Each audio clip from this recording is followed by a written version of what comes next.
vamos a ver un tema relacionado a lo que es el accidente ofídico, o los accidentes de ponzoña, que son muy amplios, están en constantes evolución, constantes enfoques. Actualmente el Ministerio de Salud viene rehaciendo una guía de práctica clínica, la ve mejorando. Voy a socializar algunos puntos de actualidad frente a este enfoque del cuadro de ofidismo. Y comienzo con esta imagen porque representa un espécimen que tenemos en nuestra gran fauna que representa el Perú. Ellos desarrollando su control biológico y nosotros realizando nuestras actividades cotidianas. Y en esta interacción ocurre el accidente ofídico. Y se tiene que establecer de esa manera. No es un contexto ofensivo, no es un concepto que se pueda malinterpretar, simplemente se trata de un accidente ofídico, en la cual la preservación de la especie actualmente se está enfocando durante este contexto. Trabajo con la doctora Jimena Tapia, soy médico emergenciólogo, vamos a enfocarnos acerca de este accidente ofídico, y los objetivos de la plática son conocer las características clínicas de los cuadros de envenenamiento por animales de ponzoña, conocer los principales especímenes de importancia médica, al abordaje en el diagnóstico y tratamiento del paciente con envenenamiento, y reconocer los errores en el tratamiento y aplicar una terapéutica específica, ¿no? Y la actualidad y propuesta en el futuro de este tratamiento.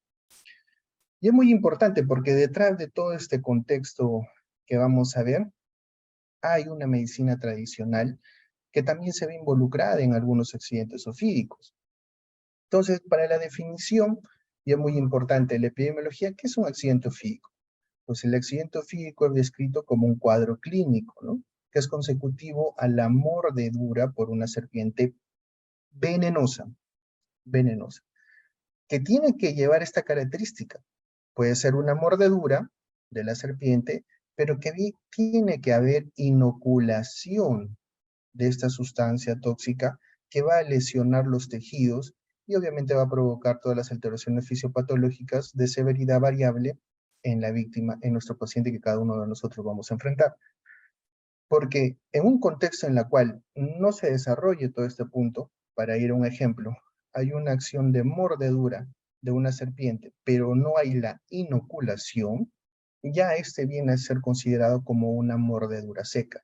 Y puede ocurrir, por supuesto, puede ocurrir de que este proceso ya ampliamente estudiado, desarrollado como la mordedura, es un proceso complejo en la cual la serpiente también tiene que realizarlo adecuadamente para poder inocular esta sustancia tóxica o este veneno. ¿Por qué la importancia de desarrollarlo en este primer Congreso Internacional de Medicina? Porque actualmente estamos dentro de estas cifras que pareciera que estamos en una guerra. Se calcula que afectan a unos 5,4 millones de personas al año. Las mordeduras de serpiente causan aproximadamente entre 81,000 y 138,000 muertes al año y alrededor del triple de casos de amputación y discapacidad permanente. Y si uno hace una mirada un poco más disgregada al grupo etario, justamente es en aquella población económicamente activa que está ingresando al hábitat de estos especímenes y va a presentarse este tipo de accidentes.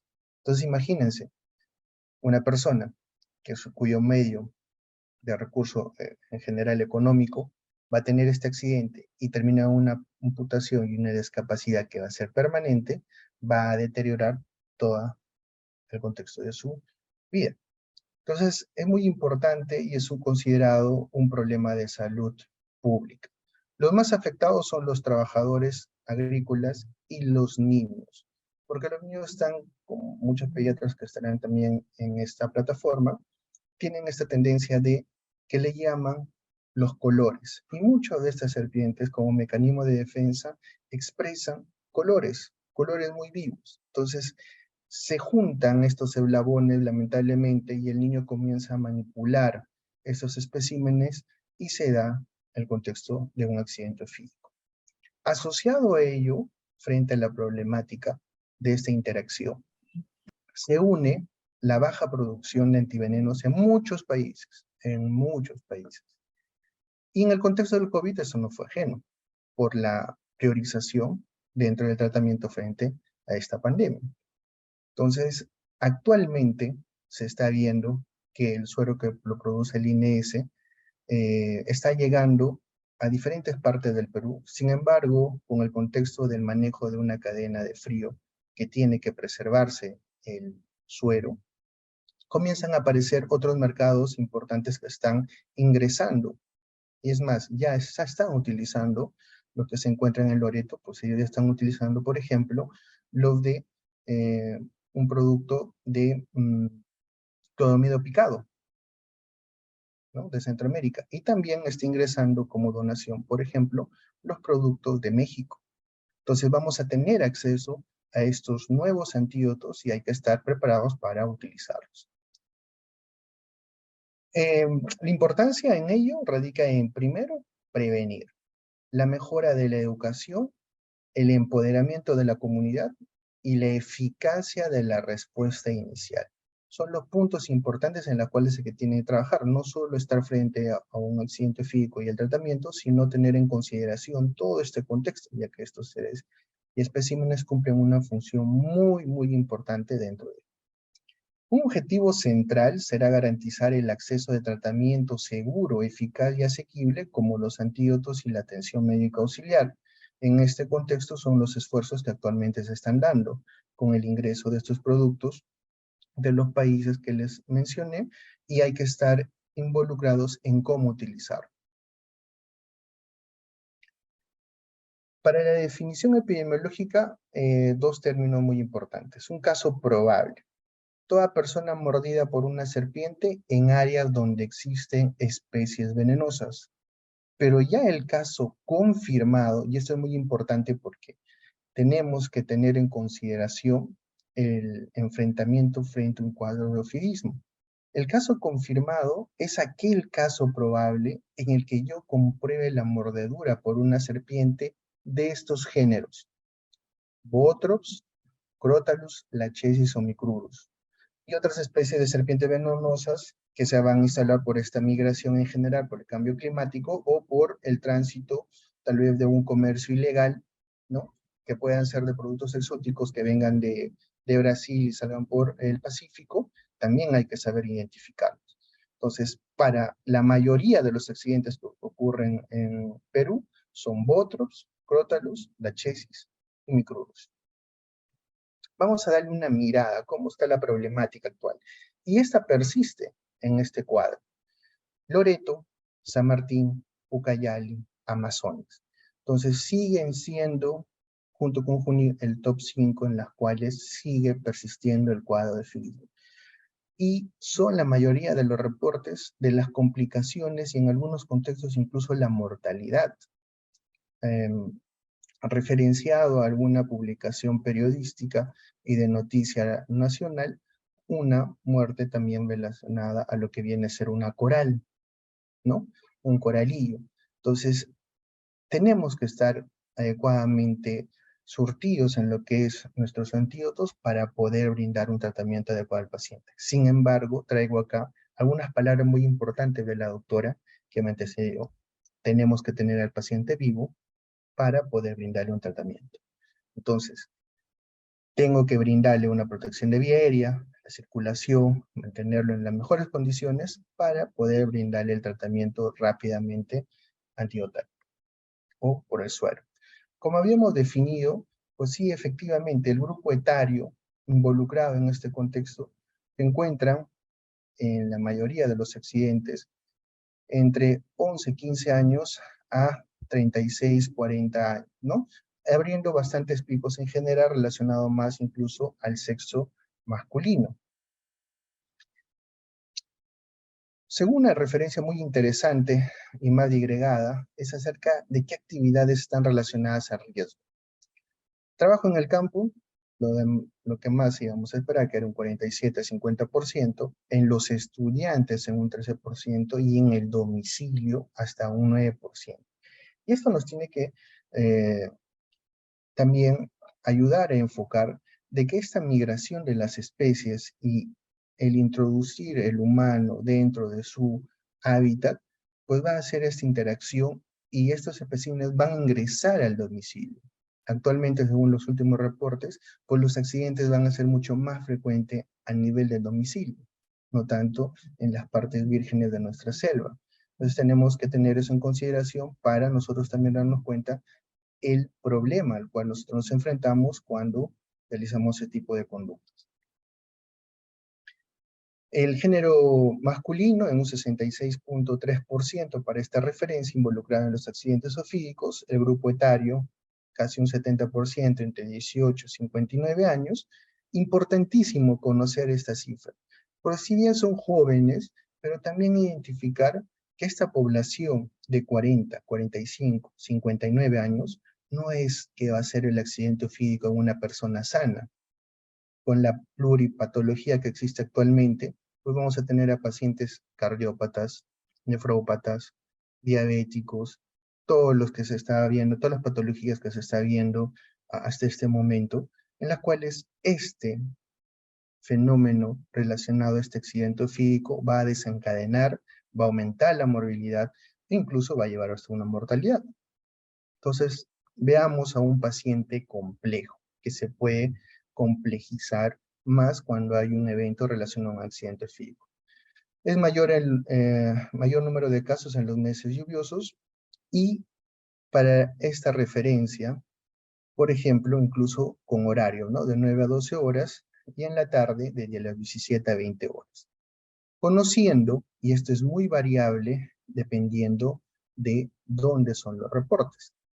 Por ejemplo, si es para la costa, la mayoría de los accidentes va a ser a nivel de miembro inferior, porque se van a encontrar la mayoría de estas serpientes, ¿no? No hay árboles en general y van a ser las mordeduras en esta área. En la mano van a estar realizando el proceso en general del cultivo en otras áreas. Y esto es muy importante porque no hay muchas referencias en el contexto de las mordeduras en otras áreas y sobre todo el abordaje, y ahí vienen las decisiones en momentos de emergencia. Por ejemplo, considerar de por sí que toda mordedura en áreas como son genitales, en áreas como son en rostro, cuello, ya la clasificación tiene que ser la más alta que usted pueda brindar. No va a ser tan solo porque no hay un edema muy marcado, indicar de que va a ser un grado moderado, no, sino que en estas zonas específicas, ya con las nuevas bibliografías, indican que se debe considerar como el más alto grado de preocupación dentro de esta clasificación que vamos a utilizar, ¿no? Como un estado grave. Entonces seguimos identificando que la población agrícola, el miembro superior afectado, el miembro inferior en esos porcentajes, es una principal preocupación, porque la discapacidad es otro problema muy importante. El número que en cifras relacionadas a fasciotomía o amputación o anquilosis también es muy importante. Como les mencionaba, tenemos cifras de guerra, ¿no? Como si estuviéramos librando una guerra prácticamente. Y en este contexto también las concepciones medicinales brindan y hacen que haya mayor interacción con estos animales y se produzcan más contextos relacionados a accidentes. Entonces, todos esos contextos van aumentando las cifras de los accidentes zoofídicos, ¿no? Teniendo en consideración, incluso considerando algunos de esos especímenes que vemos acá, como que pueden curar algunas enfermedades. Entonces ya la población bajo esa infodemia acude, busca, se ingresa al hábitat y va a haber mayor exposición y puede haber un accidente zoofídico. Para nuestra realidad, todos estos especímenes son de importancia médica. Se clasifican las serpientes venenosas en dos grupos, colegas, en los elápidos y en la familia Viperidae. Dentro de la Viperidae, el más importante y prácticamente, como acá se encuentran algunas cifras, el 90-95% de todos los accidentes en nuestro Perú está relacionada al género Potros, con Potros, Botriechis, Botriopsis y Botrofis, ¿no? Ya muchos lo conocen como el jergón de la selva. Sin embargo, una buena conducta es también enfrentar los otros contextos, y si bien son mínimos, tenemos que saberlos. Por ejemplo, el Lachesis mutamuta, referido como 7%, ¿no? La famosa chuchupe, que es muy imponente, ¿no? Es una serpiente muy imponente, majestuosa, y la Crotalus burisus en 1%, la cascabel, ¿no? En el otro lado, que es la de los elápidos, los micrurus, los nucleoides representan un 1%, y estas que aparecen las serpientes marinas por figura en general, y la gente les toma foto colorido, pues pertenecen al género elápido y representan accidentes de 0.3 a 1%. Como logran ver, estos especímenes tienen características que van a también generar este tipo de interacción, llevando un cuadro de eufidismo. El colorido, relacionado generalmente con la majestuosidad de este espécimen, y los niños o las personas que desconocen o piensan que son inofensivas van a tener un accidente físico con este espécimen. Y ojo, si uno comienza a ver, ¿estaremos preparados con un suero específicamente para microides? Pues no, no hay un suero para microides, ¿no? Ahora que están ingresando sueros específicos, tanto de Utatán, tanto de Brasil, de México y de Centroamérica, pues están viniendo estas donaciones también para tener en consideración estos accidentes. Entonces la identificación es muy importante de este cuadro. Entenderemos algunas características propias, incluso de la mordedura, para nosotros tener una idea si estamos frente a un accidente relacionado a microbios. Uno pensaría que no hay serpientes marinas, pero muchos de ustedes probablemente ya han estado viendo que son de diferentes partes del Perú, Trujillo, Piura, general. Muchas de las playas son visitadas por estos especímenes. Entonces esa interacción, el turismo en general, puede desarrollarse lo que viene a ser un accidente físico.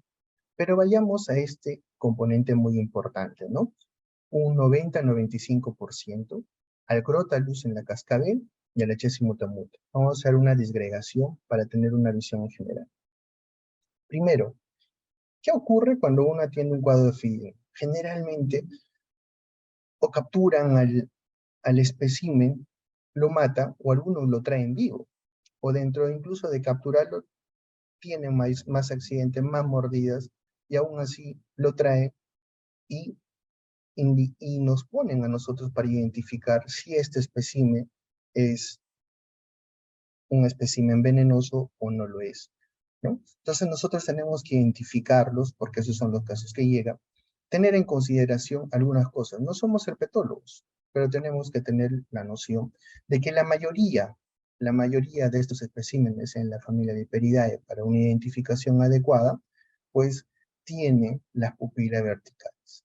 ¿Por qué menciono la mayoría? Porque como toda pupila, en este caso en la foto, puede ser redonda, pero como le han tomado una foto y hay un flash, ha habido una, ¿no?, disminución ¿no?, de lo que viene a ser la pupila, y se forma esta pupila vertical. Entonces hay muchos especímenes que pueden tener una pupila redonda, siendo un vipérido, sino que luego con el reflejo de la luz se coloca en esta posición vertical. Pero lo que sí es casi un patrón inequívoco de que estamos frente a un espécimen que es venenoso, es la presencia de esta foseta térmica que tienen todos estos especímenes.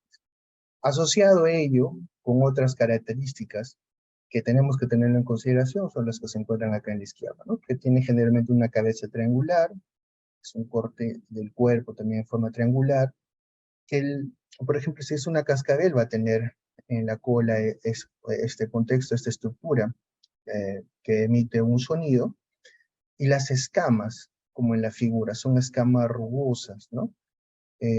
Pequeñas o grandes dependiendo de la especie. Esto referido a los viperios. Acá se encuentran los botros, el 80-90%. Y en lo que vienen a ser los elápidos logramos ver que es diferente, ¿no? Que las escamas ya no son, ¿no?, rugosas, sino son completamente lisas y mucho más grandes. Las pupilas son redondas y no tienen fosetas. El rostro, ¿no?, ya es más corto, hay una escama supraocular. En general son características que la difiere, obviamente, pero que tenemos que tenerlo en consideración cuando nos traigan el espécimen, porque hay que hacer una asociación entre el agente agresor, la epidemiología de la región, la sintomatología que presenta el paciente para poderle brindar un tratamiento adecuado, porque los escenarios no son para nada fáciles. Para esta revisión seguimos viendo esas características que siempre se mencionan, pero hay que tener en consideración algunas cosas puntuales. ¿Como cuáles? Ya habíamos mencionado acerca de la pupila, ¿no? Las pupilas pueden ser redondas, pero con el contexto de la luz, dan una pupila elíptica. Entonces, si queremos hablar dentro de la especificidad y sensibilidad, esta puede ser la menor, pero no esta foseta.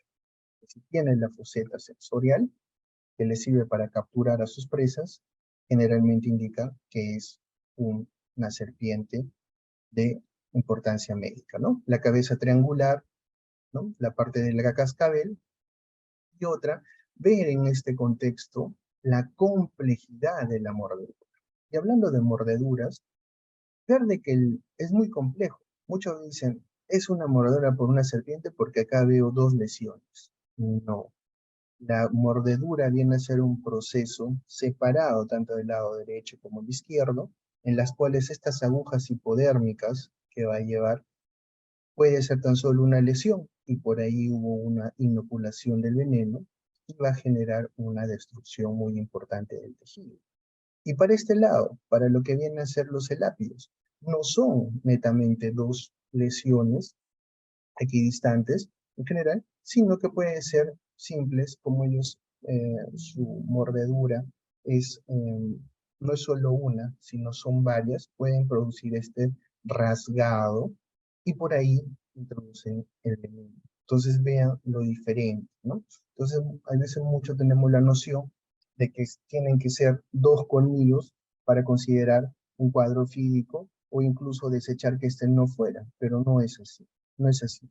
Porque lo complejo de la mordedura en el proceso de esta serpiente de alimentarse de presas más grandes, pues comienzan a luxar algunas estructuras incluso para poder realizar este contexto y actúan cada una de estas mandíbulas de forma independiente. Entonces, lo complejo de la mordedura está en las características que va a expresarse en el lugar anatómico donde ha sido la lesión. También nos sirven mucho algunas características nada más en el contexto de las elápidos. Efectivamente, muchos dirán, pero algunas son inofensivas, sí, pero tener cosas en consideración, ¿no? Porque mucho lo vemos en internet en general, incluso acudimos a algunos museos y los están tocando, ¿no? Los están utilizando como atracción. Pero claro, cuando estas dos, una es verdadera, una es ocular falsa, algunas características son muy similares, pero si uno hace una visión en la parte ventral, logramos ver que, por ejemplo, los anillos no son completos, ¿no? Rojo, blanco y negro no son completos. Ojo que no estoy mencionando el famoso rana, porque ya se ha desechado. Estoy mencionando en este contexto que la coloración que tiene no hace toda la circunferencia al cuerpo. ¿Ok? Entonces, el que no realiza esta circunferencia al cuerpo, la coloración, y mantiene la parte ventral, es en general el contexto referido a una serpiente inofensiva, ¿no? En cambio, el otro que realiza todo el color en toda su circunferencia, y hay un cambio diferente a nivel de la cola, generalmente estamos hablando de una micrurus, una serpiente de importancia médica. Hablar de este contexto es mucho más amplio.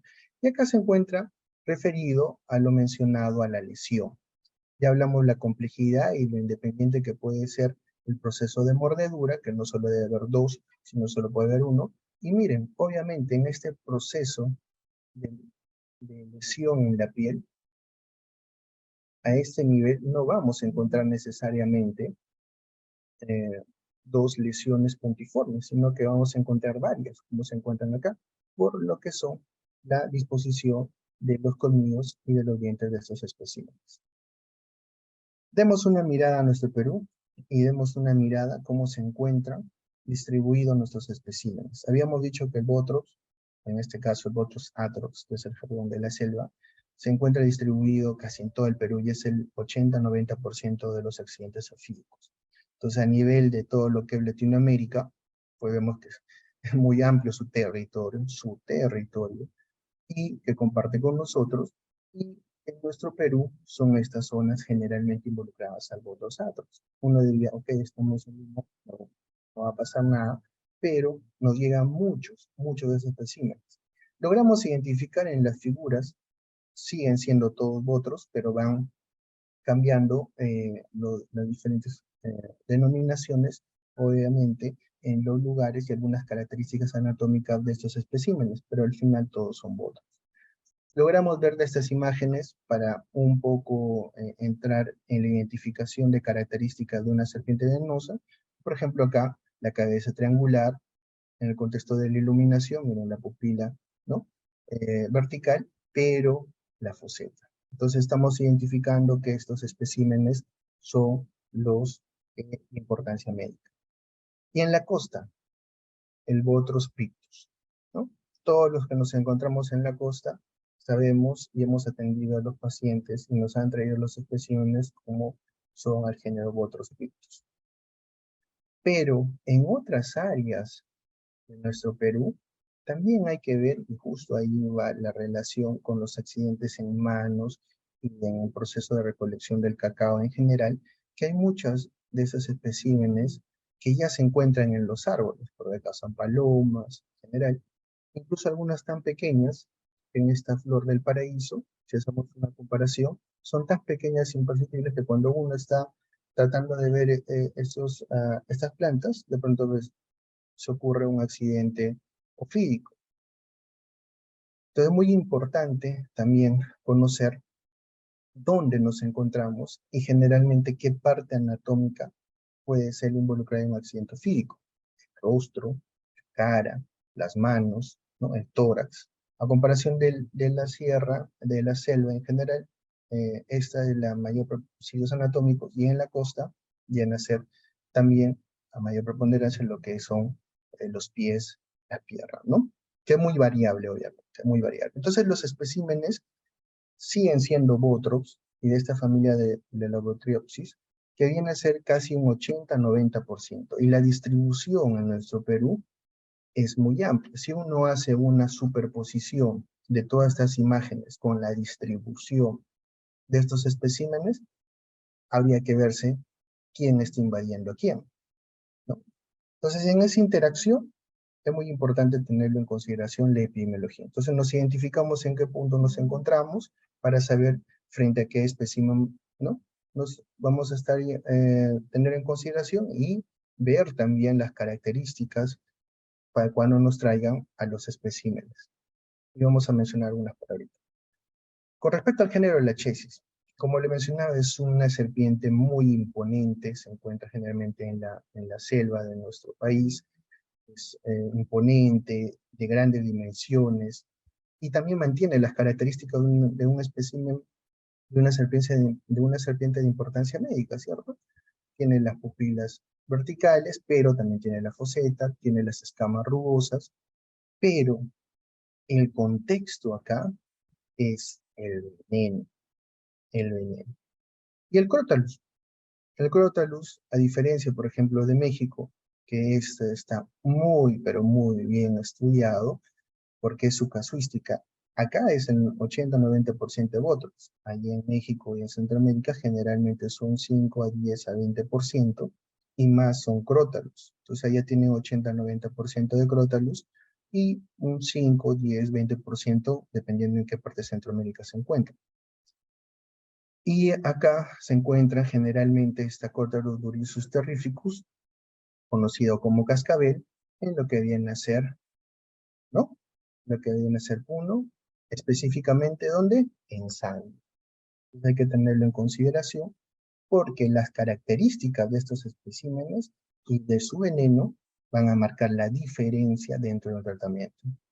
Y el otro contexto relacionado a los elápis. Pues demos una mirada. ¿Se encuentra en el Perú? Por supuesto que se encuentra en el Perú. Y miren, esas características, ¿no? Completamente lisa, ¿no? Brillante, llamativa, no todas siguen el patrón rana, ¿ok? No todas siguen el patrón rana, tanto se menciona referido a los colores, pero vemos que dentro de toda la circunferencia, esas características se mencionó, algunos de los puntos, ¿no? Que vimos para diferenciarlas, las tiene. Entonces uno tiene que saber que esta espécimen es de importancia médica. Y como ven, incluso en esta hoja, son pequeñas, llamativas, que van a hacer esa interacción, obviamente con los niños, algunas personas que buscan animales exóticos para venderlos, y también incluso accidentes con algunos animales, ¿no? Que puedan estar criando en esas regiones.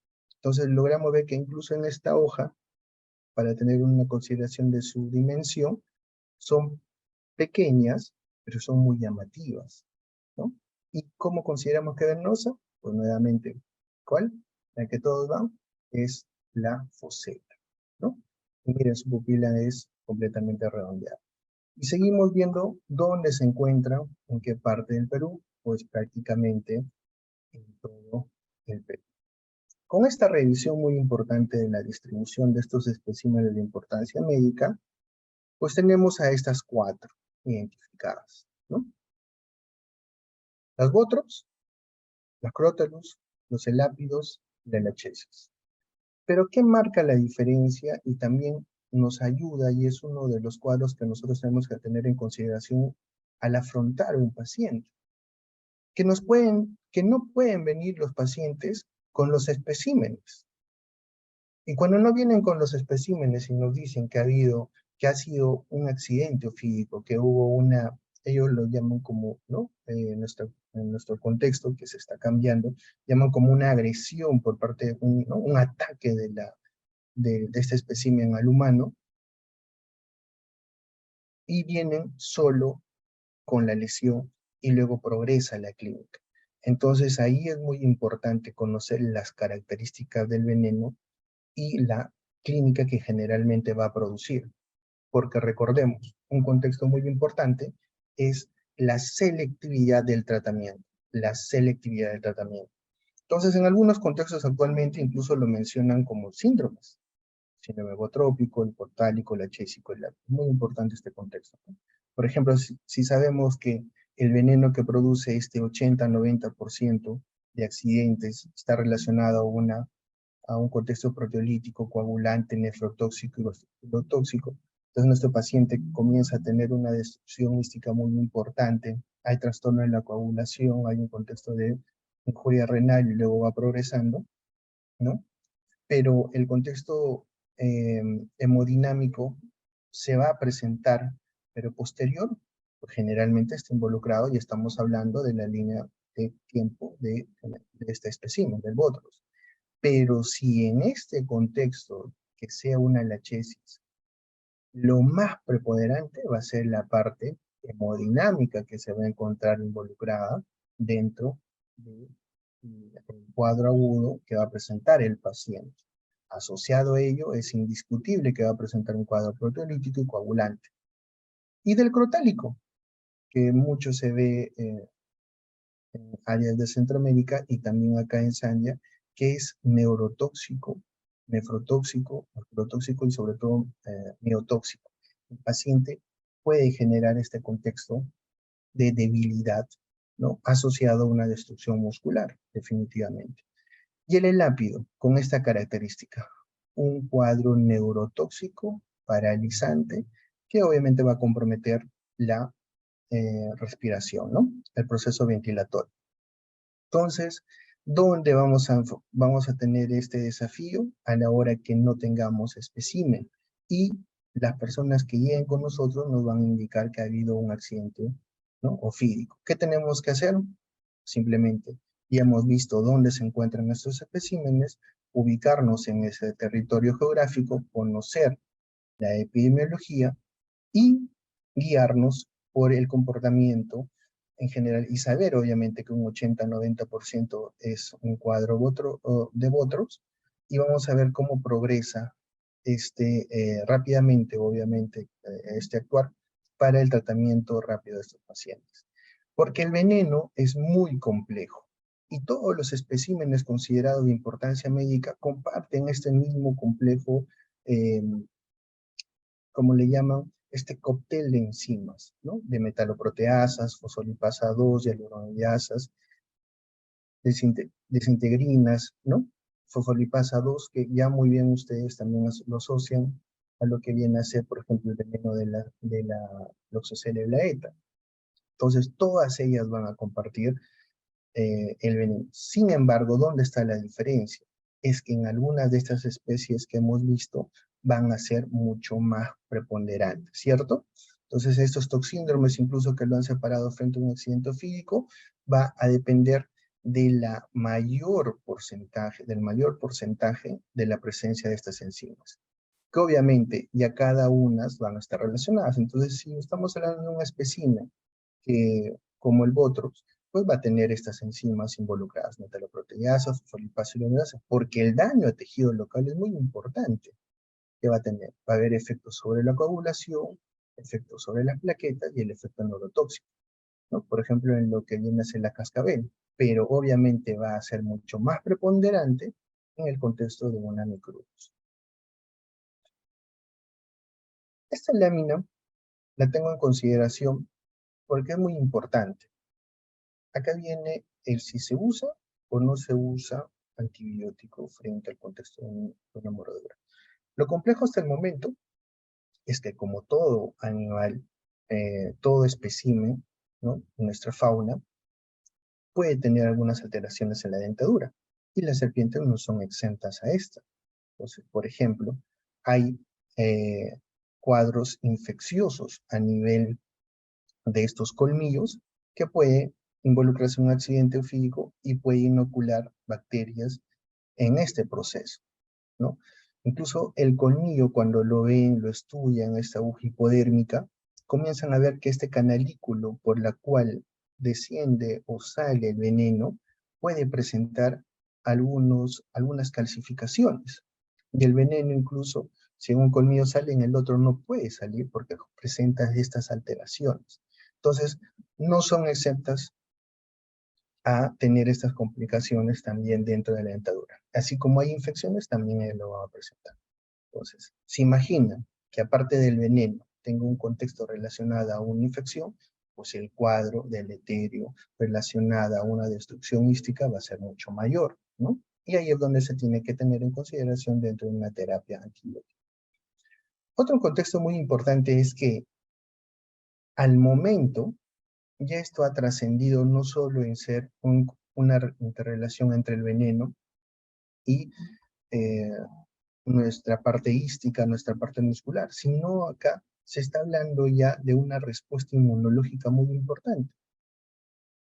La respuesta inmunológica va a variar entre cómo uno va a tener una expresión clínica frente a una mordedura. Haciendo una analogía, si alguno lo considera muy simple, si a uno le muerde una serpiente y a otra persona le muerde la misma serpiente, y ambos son del mismo grupo etario y del mismo sexo, ambos no van a reaccionar de una manera clínica igual, pueden diferir. Todo esto, ¿cómo se explica? Por lo que viene a ser la parte inmunológica. Entonces, la parte inmunológica también juega un rol muy importante en este contexto, y se ha estado haciendo tanto en estudios in vitro, ¿no?, como en estudios con animales. En el contexto de la coagulopatía, muchos piensan o pensábamos que la coagulopatía iba a ser igual como la de la sepsis que tanto tratamos, pero no. La coagulopatía inducida por consumo por agentes que dentro de esta cascada, que ya es muy, para muchos ya será muy antigua, pero identificar que dentro de estas, para poder explicar este contexto, hay muchos de los componentes del veneno que van a favorecer que haya mayor coagulación, pero a la vez va a haber otros factores que van a ser coagulantes y otros que van a ser trombóticos. ¿De qué va a depender? de la inmunidad, del veneno, del estado de la serpiente. Todas esas características ya van a sumar a la expresión incluso de este complejo cuadro que puede llegar con nosotros. Algunos harán coagulación, ¿no? Y otros harán el efecto contrario, más que todo trombótico, que se presenta muy frecuente en los estados relacionados a lo que son los accidentes por botes. Entonces va a ser una mixtura de casos clínicos que vamos a atender, algunos que van a llegar a hemorragias menores, hemorragias gastrointestinales, hemorragias intracerebrales, hemorragias mayores que vamos a considerar, y vamos a tener en el examen laboratorial muchas alteraciones que nos van a ayudar. Un paciente que venga por un cuadro físico, su electrocardiograma, porque en la complejidad de ese veneno se puede ver algunas características de la mayoría de los venenos y tóxicos que han sido descritos en otros cuadros de envenenamiento o de intoxicaciones. Pueden haber bloqueos, puede haber taquicardia, ¿no? Puede haber una prolongación del QT, porque es un veneno tan complejo que va a producir. Entonces, y otros que van a llevar netamente a la liberación de óxido nítrico, de histaminas, serotonina, endotelinas, va a haber un unión al músculo cardíaco, va a haber una alteración de la despolarización, mayor excitabilidad en general. Entonces, ¿quiénes van a expresar más este contexto? Por ejemplo, la lachesis, donde la mayoría de los pacientes en el cuadro agudo incluso hasta pierden el conocimiento porque ha habido una baja de la presión arterial y es deleterio para ellos, ¿no? Entonces, es todo un reto. El diagnóstico, tenemos que tener en consideración todos estos escenarios. Lo primero, saber dónde nos encontramos, hemos dado una mirada en general, y conocer nuestros especímenes. Y ya conociendo nuestros especímenes, darle el realce al 80-90%, ¿cierto? Pero sin desconocer que estamos frente a otros contextos. Asociado a ello, ¿qué tenemos que tener en consideración? La clínica. Si yo veo una lesión que avanza rápidamente y en general, puede inferir muchas cosas, pero ya estoy asociando, triangulando, ¿no? Manejando a este paciente con esta triada muy importante que siempre nos han enseñado, ¿no?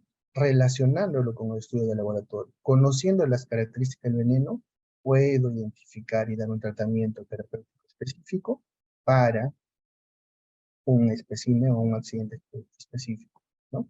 O físico.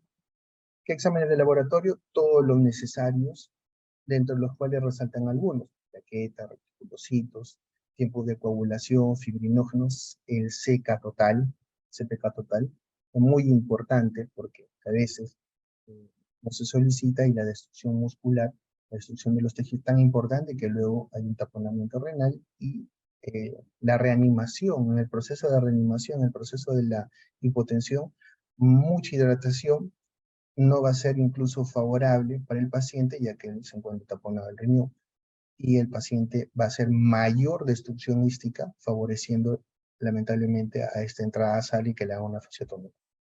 Un examen general de orina y cultivos de la mordedura, como lo realizan, por ejemplo, en Antioquia, la doctora Lina Peña, ¿no? Y la información que hay que brindar a la sociedad, porque no solo es bueno que clase.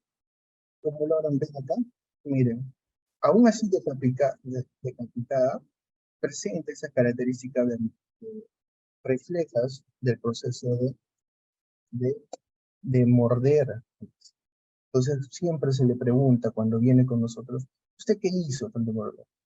No, yo la busqué, ya me mordió, pues tenía que capturar el espécimen para poder llegar y usted lo vea y me trate. Entonces, en ese contexto uno le pregunta si ha tenido alguna otra lesión, se le examina todo el cuerpo, porque se va a llevar algunos sorpresas, van a detectar una segunda mordedura, la tercera, y con la adrenalina que vienen los pacientes, algunos ya un tanto deteriorados, no van a identificar que también tienen otras áreas de lesión, o van a ser 2 pacientes o 3 pacientes. Entonces, es muy importante tener este contexto. Y cuando lo traigan, y digan: doctor, ahí está, no la manipulación, buscando, tratando de identificar, pero nuevamente no somos herpetólogo, pero sabemos las características, pero también sabemos que por más que lleven muertas, el proceso todavía de lo que viene a ser la parte de reflejos, está presente en este espécimen y por más que esté decapitada, puede ocurrir un proceso de mordedura. Entonces, para este 80-90%, en la mayoría de las bibliografías, y eso está actualmente en actualización, es que se ha clasificado en estos tres componentes, leve, moderado y severo, ¿no? Leve, que va a haber una reacción local. Ahora, la que viene la reacción local es leve, hay un edema localizado en la zona agredida, no hay síntomas de compromiso sistémico y no hay variaciones importantes en pruebas de laboratorio. Muchos de ustedes probablemente indiquen, pero danos algunas cifras. No puede ser que haya no variaciones importantes. Pareciera que todo esto es muy subjetivo, ¿cierto? Un edema localizado en la zona agredida, pero un edema ¿de cuánto? ¿En qué área? ¿Cómo lo vamos a seguir? No síntomas de compromiso sistémico. ¿A qué síntoma de compromiso sistémico se refiere? No hay variaciones importantes en pruebas de laboratorios, pero hay variaciones, pero no son importantes. ¿Cuáles son los puntos de corte? ¿No?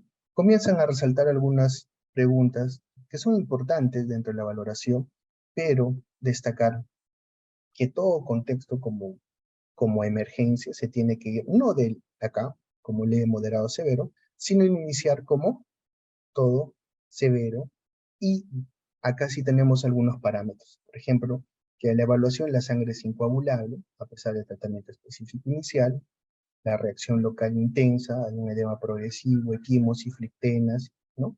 Pero a distancia de la lesión. Si acá fue la mordedura, ya miren dónde se encuentra. Hay hematuria con oliguria y anuria, hay un shock hemorrágico. Ese es el cuadro severo, creo que ese es indiscutible. El moderado, hay tiempos de coagulación prolongados, dentro de los valores que utilicemos en cada laboratorio. El edema que se extiende más de 10 centímetros del lugar de la mordedura. El dolor, la equimosis es fundamental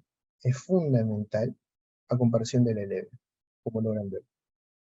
El dolor es un parámetro importantísimo dentro del manejo del paciente que tiene este cuadro de accidente. Puede haber gingivorragia, proteinuria y hematuria. Es casi, para la analogía, lo que antes era sepsis leve, moderada, severa, ¿no?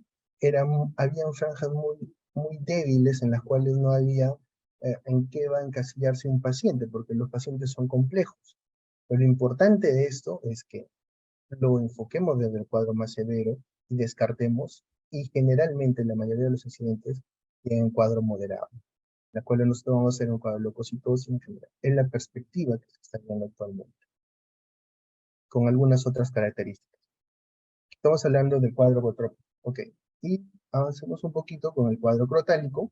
Pues tenemos a leve, moderado, severo. Habíamos dicho que las características del veneno son completamente neurotóxicas.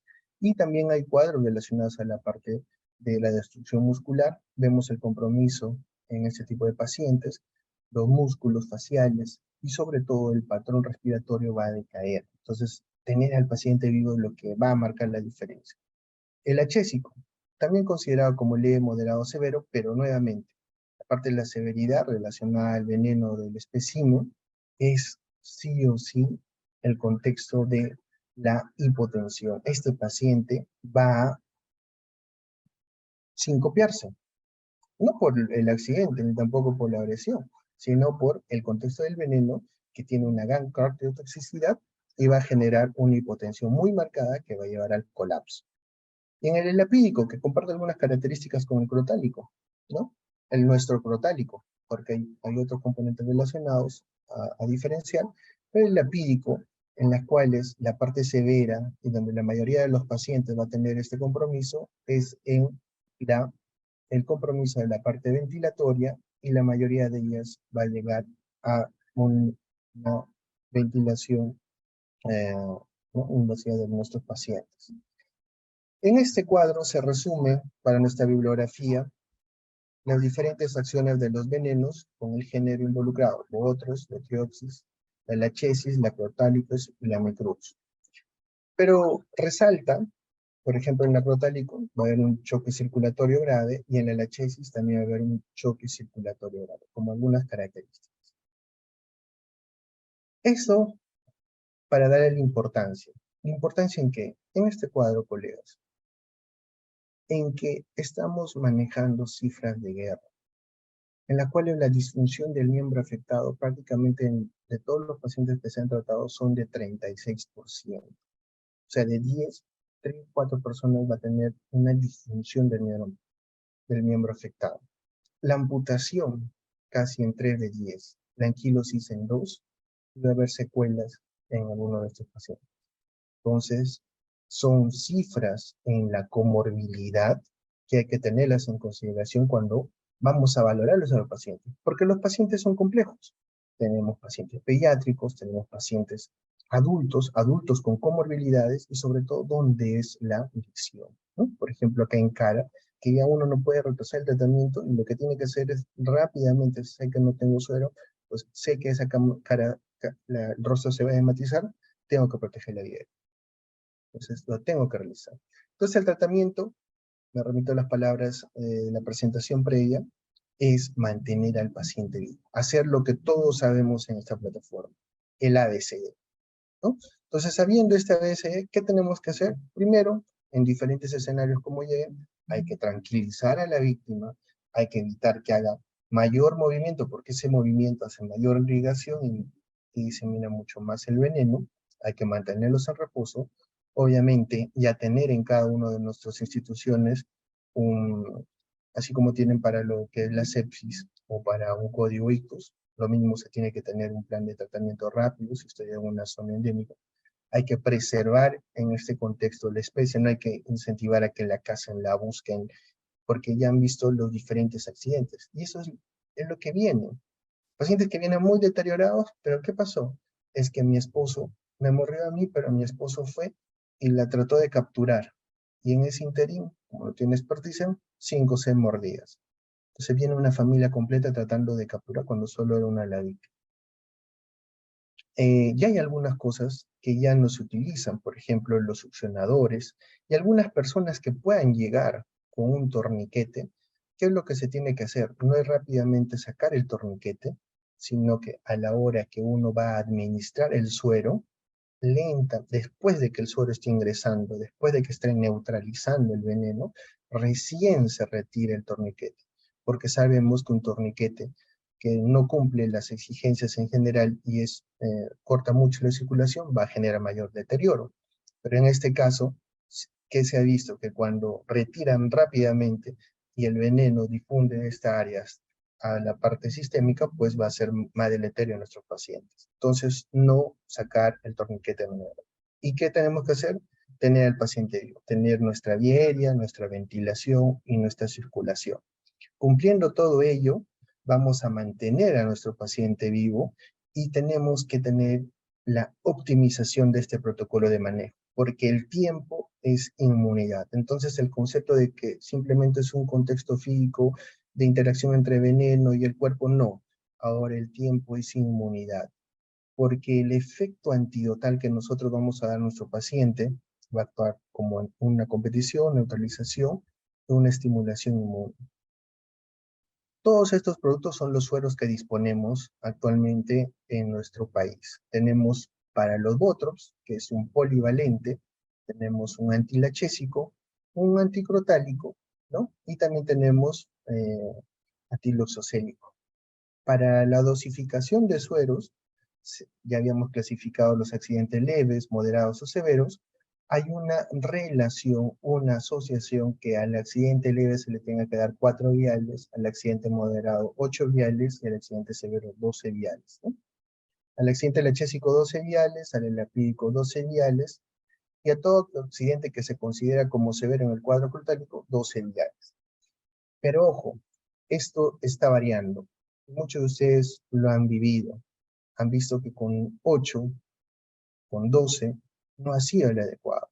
Entonces, nuevamente, ¿a dónde nos vamos en la respuesta? A la complejidad del veneno, del estado de la serpiente, de la infección asociada, de la respuesta inmune y el seguimiento constante de nuestros pacientes, como en otros países, lleva a la estratificación nuevamente posterior a la administración de los viales y administrar la cantidad de suero que se debe. Entonces, ¿por qué se está dando más suero?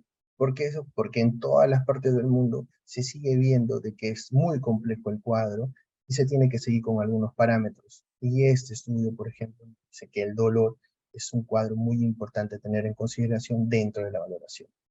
Y para terminar, vamos a dar una mirada a la guía latinoamericana, porque los productos de Latinoamérica, en general, van a ingresar al Perú.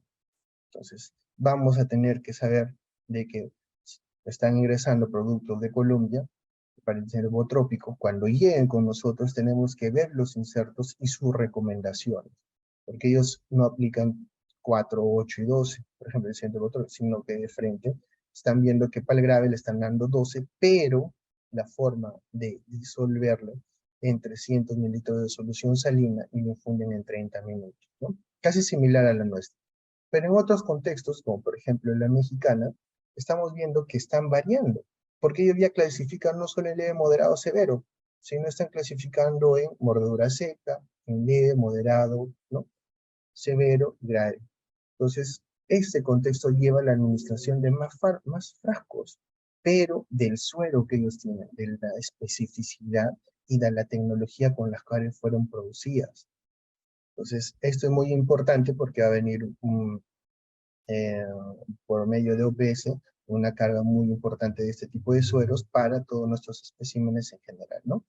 Y también conociendo que en países aledaños a los nuestros, por algunos esfuerzos, también para esas áreas en las cuales no hay mucho acceso, eh, están llegando productos biofilizados o también productos que necesitan una cadena fría, por ejemplo, esta es la guía argentina, que también utiliza este contexto, por ejemplo, cuadro trópico, 4 ampollas, 8 ampollas y más de 8. Es muy importante conocer qué producto vamos a utilizar. En esta plática se ha hablado del producto nacional, de los que están ingresando, de los esfuerzos de otros laboratorios más, pero conocer lo que tenemos y tener mucho cuidado a la hora de no estandarizarlo, no parametrizarlos. Hay que leer los insertos de los productos que van a llegar para poder brindar el tratamiento. Nosotros tenemos experiencia con los productos mexicanos en donde rodomido picado, ¿no? Y el seguimiento continuo en general, porque al final es un suero, puede presentar las mismas características de hipersensibilidad, reacción alérgica en el paciente durante la administración. Entonces hay que tener en consideración este contexto, ¿no? Este es el producto mexicano, por ejemplo, es el Activimin Tri, porque va a ir contra la lachesis, va a ir contra, ¿no?, la casca B y va a ir sobre todo contra el botox. Es un producto que en un solo producto tiene los 3 sueros involucrados para nuestra realidad. Es por ello que cuando vienen los norteamericanos y no quieren tener ningún tipo de inconveniente, ellos traen sus productos, ¿no? Y ellos se administran, ¿no? Sobre todo aquellos que hacen excursiones en toda Latinoamérica.